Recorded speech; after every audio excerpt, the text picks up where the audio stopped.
Hey you're here for, well, two reasons. Either A, you finally got tired of playing Dungeons & Dragons a million times, or B, you finally saw the 1.1 OGL and went, wow, this is awful, and realized Wizards of the Coast is awful, and so now you're looking for some alternatives.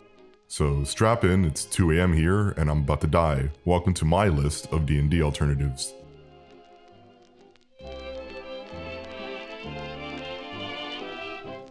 So first off is general recommendations, which are tabletop role-playing games you can easily play as a D&D player, a totally new player, or, well, both. And to start off the list is Pathfinder 2nd Edition. You've probably seen this wrecked all over the place, I know, right? But it's for good reason. It's the most one-to-one equivalent, and while some things are changed, don't get me wrong, the changes are improvements for the most part, and you could even switch from 5e to this mid-campaign and barely change a thing. Now, the biggest competition to D&D is Call of Cthulhu, of course. It's an eldritch horror type game about facing down, the unknowable horrors of the cosmic universe while trying to retain your sanity. It's a lot more mystery and thriller than actual fighting, and it is the biggest TTRPG in Japan by a mile. Next, of course, is Blades in the Dark. A great system, fantastic system. You play as a heist crew, and it's in this cool, dark fantasy steampunk setting. The system really supports roleplay, and it's a blast to play, it's fantastic. Plus it has a bunch of conversion kits, extra books that change its setting from dungeon crawler to plenty of other genres. Now you might have seen the label Powered by the Apocalypse around, and well, that's because of a nice little game called Apocalypse World.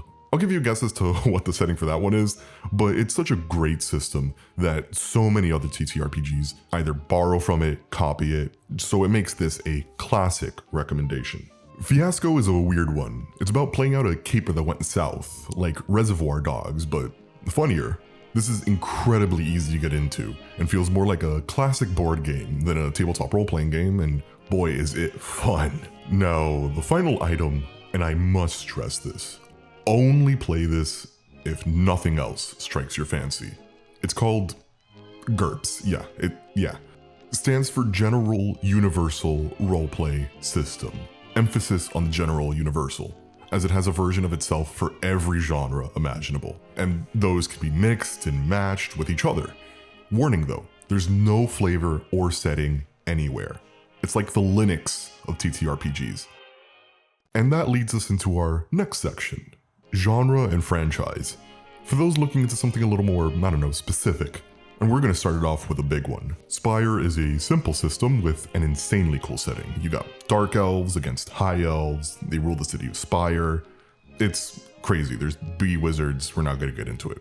Heart takes place in the same setting, but underneath the city. It's a dungeon crawler, the dungeon is also messed up, there's a common theme here, right? So enjoy this crazy pair of games, and yes, your strongest abilities do usually kill you. If you want to play as something that goes bump in the night instead, World of Darkness. It's a catch-all name for a set of rulebooks. They all share a setting and play similarly. These include Vampire the Masquerade, Werewolf the Apocalypse, and Hunter the Reckoning, among others. These have been around for a while, so it's not hard to find stuff for them, just, don't ask about Chechnya. Now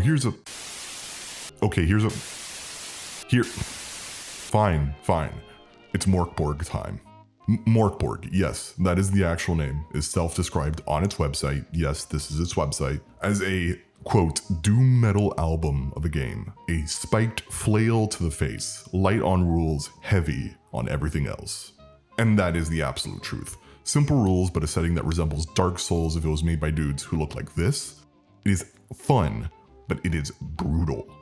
It's no surprise this shit was made by the Swedes. In sci-fi, of course, we got the Star Wars D20 game. It's solid, it's dependable, it's been played for a while. It works. It shouldn't need much explanation. It's Star Wars. One of the biggest names in sci-fi TTRPGs is, of course, Starfinder. It's the sci-fi version of Pathfinder, that thing I mentioned earlier, and much like Pathfinder, it has a ton of stuff for it, so it's easy to find plenty of resources. Plus, it plays like D&D. There's also, of course, the everlasting Shadowrun. It features a still really unique and original fantasy cyberpunk setting. Imagine hacker orcs versus cyborg elves. It's really cool stuff. My only concern is the initial learning curve is really steep. However, it's been around for a while, so they must be doing something right. Last but definitely not least are some mech games. I got two depending on what your taste is. On the more narrative and rules light side, we got Beam Saber with a light setting so you can easily kind of adapt it to your own. On the other, we got my favorite, Lancer. More numbers heavy, but with a completely unique setting and some crazy giant robots.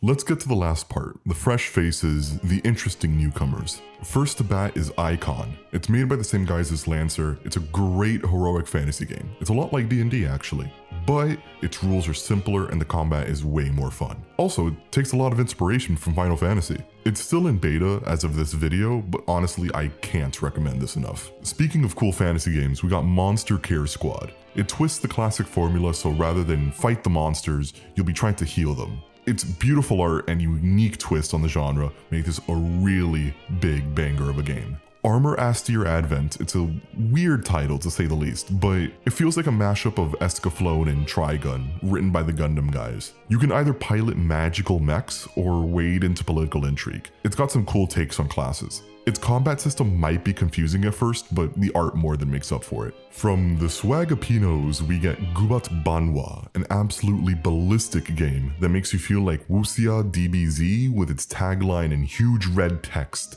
being sword and enlightenment, love and glory, violence and liberation. It's an absolutely insane game that should be played to be believed. Finally, let's look at the Lumen system. It's a real simple one that has some great games made for it already, like Nova, where you don mech suits powered by shards of the sun, Vibe Check for the World Ends With You fans. Of course, this system is where one game I'm really looking forward to comes from, Lumen Rider, obviously Kamen Rider as a tabletop role-playing game. That is my list of D&D alternatives. Now, please, for the love of God, por Jesucristo, brother, play something other than D&D.